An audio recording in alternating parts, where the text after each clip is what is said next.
Ассалаумалейкум достар.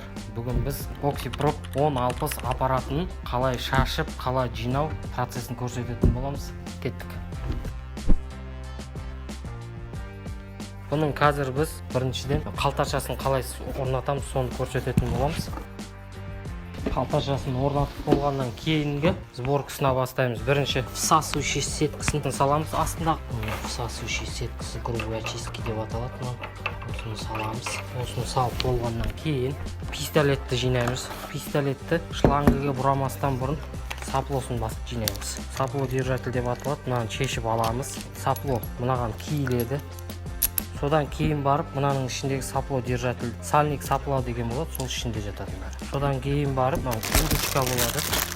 Удочканың мына жағы ішінде сальнигі болады. Мына жағы пистолетке бұралады. И келесі жағына барып, мына жағына сапло держательмен сапло етеді. Шлангыны пистолетке тартатын кезде міндетті түрде сіздерде 2.19 кілт болу керек. Өйткені мынау пистолеттің астыңғы жағы айналмалы болады. Содан кейін барып аппаратқа жалғаймыз. Енді основной процестің бәрі мынадай басталады ғой. Аппаратты қосардың алдында ең бірінші майын құю керек болады. Комплектациясында май болады обязательно. Мына жерге май құю керек болады. 4 капля май құясыздар. Содан кейін барып кран обраткасы ашық тұру керек, төмен қарайда. Аппаратты өшірерде де, қосатын кезде де кран обраткасы төмен қарайды. Қосқан кезде бұл аппарат сразу істемейді. Мына датчик давленияны бүйтіп бұрамағанша бұл аппарат қосылмайды. Қостыңыздар, датчик давленияны бұрайсыз, бұрағаннан кейін барып мына обраткіден су шыққанша күтесіздер.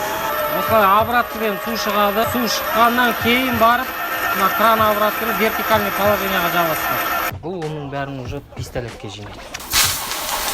Аппаратпен жұмыс жасап жатқан кезде, егерде шашпай қалып бітелетін болса, мына саплоны артқа айландырасыз, промывочный жуатын. Басасыздар, қайтадан орнына қоясыздар. Егерде сіздерге мына давление көп болатын жағдай болса, мына регулировка давления дейді, мынаумен регулировка жасайсыздар. Давленияны азайтасыздар. Егер бұл давление аз болатындай болса, мынаумен көбейтесіздер. Аппарат шашып жатқанда бітеліп қалса, қайтадан артқа бұрайсыздар да. Струямен шашып, қайтадан орнына қойып.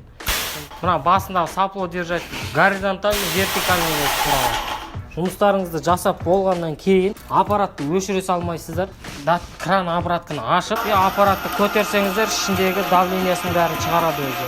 Енді жуатын моментін көрсетейік. Қайтадан орнына саласыздар. Бір шелек таза сумен аппаратты қосасыздар. Кран обраткасы как всегда ашық тұрады. Аппарат қосасыздар. Обраткіден шығады.